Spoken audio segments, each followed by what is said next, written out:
আওয়ামী লীগের এক এপিট আর ওপিট হলো বিএনপি।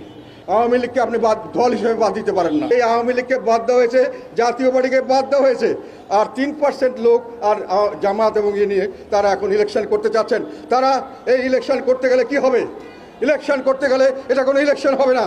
যে ইলেকশনের জন্য আমরা শেখ হাসিনাকে ফেসিবাদ বলি, যেই পতানো খেলার জন্য শেখ হাসিনার বিরুদ্ধে আমরা অবস্থান নিয়েছিলাম, এই সরকার একই কাজ করছেন এবং ওরা ঐক্য কমিশনের নামে অনৈক্য কমিশন তৈরি করেছেন।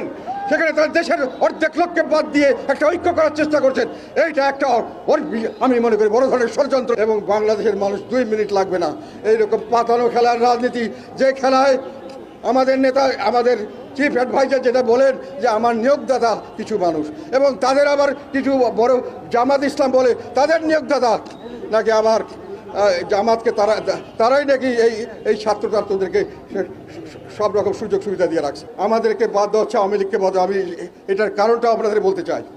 তারা আওয়ামী লীগের, আমি যেটা বললাম, থার্ড পার্টি হলো জাতীয় পার্টি। ইলেকশনের রেজাল্টের দিক দিয়ে 4th পার্টি হলো জামাত ইসলাম। এখন প্রশ্ন হলো, আওয়ামী লীগকে বাদ দিয়েছি, এখন যদি মানুষে মনে করে যেটা প্রচার করছে অন্যান্য দলরা, অনেক সময় বিশেষ করে জামাত ইসলাম প্রচার করছে কি যে আওয়ামী লীগের এক এপিট আর ওপিট হলো বিএনপি। এটা প্রচার করার অর্থ হলো আওয়ামী লীগের এক। মানুষের প্রশ্ন হলো, তাহলে থার্ড যদি কেউ থাকে তাকে আমরা চয়েস করতে পারি কিনা? সেখানেই জামাতের কথা হলো থার্ড পার্টি হলো তারা। কিন্তু প্রশ্ন হলো, জাতীয় পার্টি থাকলে তো তারা থার্ড পার্টি হতে পারবে না, অল্টারনেটিভ হওয়ার তো তাদের কোনো সুযোগ নাই এখানে। সেই কারণে জাতীয় পার্টিকে বাদ দিতে হবে। তারা বিএনপিকে বাদ দিচ্ছে, তারা আওয়ামী লীগকে বাদ দিয়েছে, এইটার আমি কোনো অর্থ দেখি না।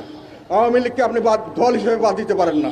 আপনি যদি আওয়ামী লীগকে বাদ দিতে চান তাহলে তার মামলা করে যেটা দোষী সাব্যস্ত করতে হবে দলকে।